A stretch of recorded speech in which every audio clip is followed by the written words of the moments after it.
Hello everybody and welcome to the next deck profile. Today we have Jack Atlas. Now the next deck profile video is going to be on Akiza. I don't know when you'll see it. It could be a couple days after this, or it could be a week. Could be 2 weeks or even 3. Yeah. We have Jack Atlas. This is the monster lineup. It's very big. Alright. Monsters. Power Giant, you can toss a monster, especially when this card, then its level gets decreased by the level of the monster you tossed. Power Invader, if your opponent controls 2 or more monsters, you can almost summon this without attributing.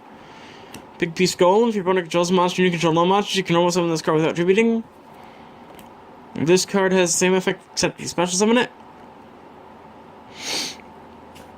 These are all the tribute monsters. I'm not playing Strong Wind Dragon here because I don't think it's necessary. Lancer Lindworm. Jack didn't ever use this, but it's a dragon and it fits his theme. So, Lancer Lindworm. It does piercing damage. It's 1800. Mad Archfiend. This card's kind of bad. If it attacks a defense monster, it inflicts piercing, but if this card is attacked, it goes to defense mode. Kind of bad. Card you never used. Vanguard of the Dragon. You can toss dragon type monster from your hand and then have this guy gain 300 attack. When it's sent to the graveyard party opponent's card effect, you can special one dragon type normal monster from the player's graveyard. You're never going to use the bottom effect. It's just in there for a little more power and another level 4 target. Lancer Archfiend, once you return one monster you control declares an attack target and defensive monster your opponent controls. You can activate this effect. If you do, during the battle phase, it does piercing damage. So, yay.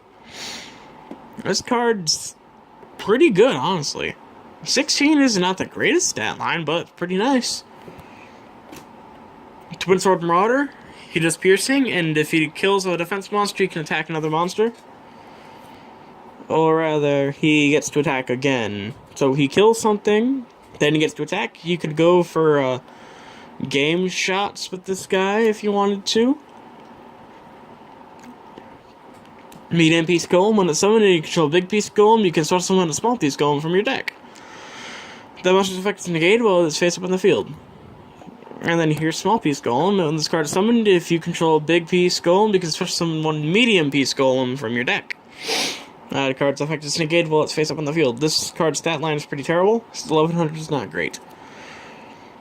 Next up, Twin Shield Defender. It's when this card you control is destroyed by battle. Instead of the grave, you can have the current attack of one face-up monster opponent controls to the end phase. So you can kamikaze this into your opponent's monster. It dies, you target that monster, have its attack points after you take life point damage, then you can get over it if you need to. The best hand trap in any character deck. Battle Fader. Everyone knows what Battle Fader does by now. Now for the Resonator Tuner monsters. Dark Resonator takes 2 attacks to kill. Oh, I just kicked something. What the hell? Don't know what that was. And I don't really care. Okay. Clock Resonator. It's the same thing as Dark Resonator, but it's a face-up defense mode. So it's meh. But 1200 stat line is pretty nice. Dark Resonator is 1300. They're both level 3, so it's nice. Force Resonator, it's level 2. If you can set this card, you control the graveyard, select one monster you control. If that monster attacks, this turn your opponent can activate cards or effects that target a monster until the end of the damage step. Flare Resonator, the secret monster that uses the card secret shield against your attack, so this is nice. Barrier Resonator, during after turn, you can send this card from your hand to the graveyard to select one face-up tuner monster you control. This turn, that monster cannot be destroyed by battle, and you take no battle damage from battles involving it. This is a nice little hand trap if you gotta keep your board safe. Chain Resonator. Now, I can't remember if Jack played this card or not. I don't think he did, but what he does is when he's normal summon, while Secret Monster is on the field, you can special summon one Resonator monster from your deck, except itself. And this card he definitely never played, Synchron Resonator. That's a K. If there's a synchro monster, you can special summon this card from your hand, and you can only special summon one synchro resonator per turn this way. If this card is sent from the field of the graveyard, you can target one resonator monster in the graveyard except synchro resonator and add to your hand. So use this guy to tune into something. You can add any of these guys to your hand. So that's nice.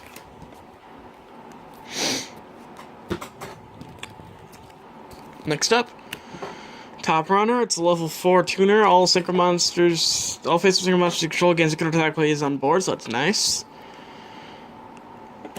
Dark Tinker. One of this card is you control sent to the graveyard. Look at the top card of your deck, return the card to either the top or the bottom of the deck.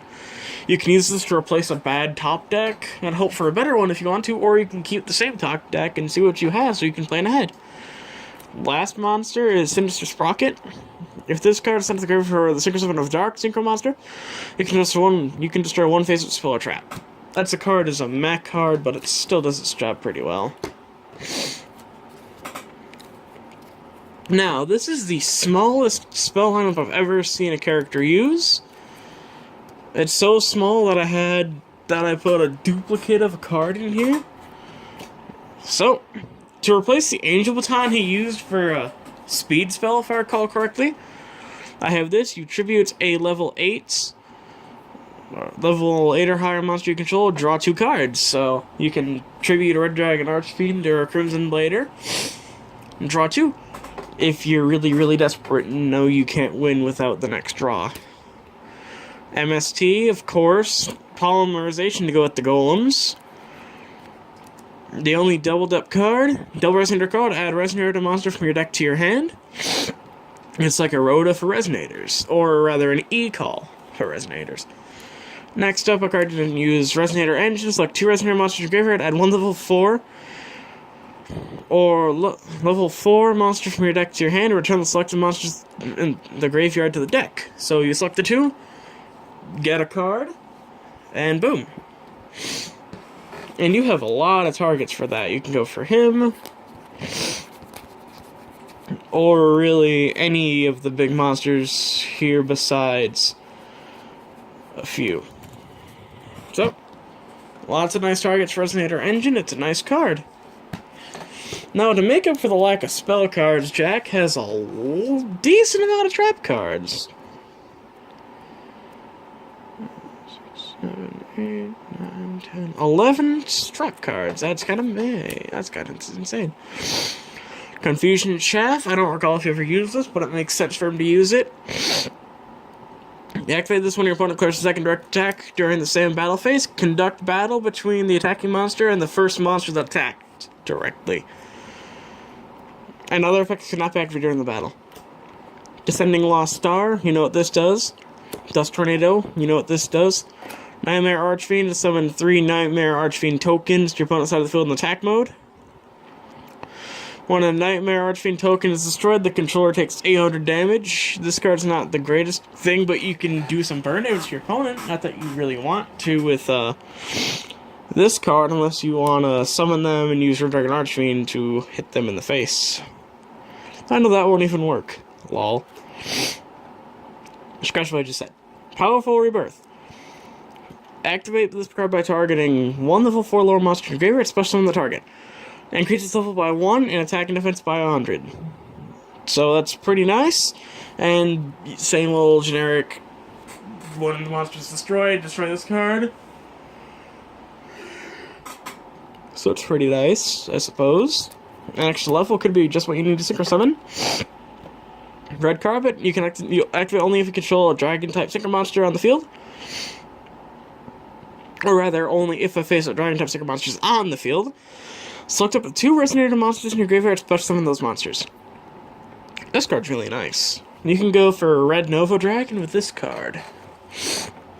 A card I don't recall him using, but he used this before. This is Red Cocoon. He used this in Arc 5. This card is...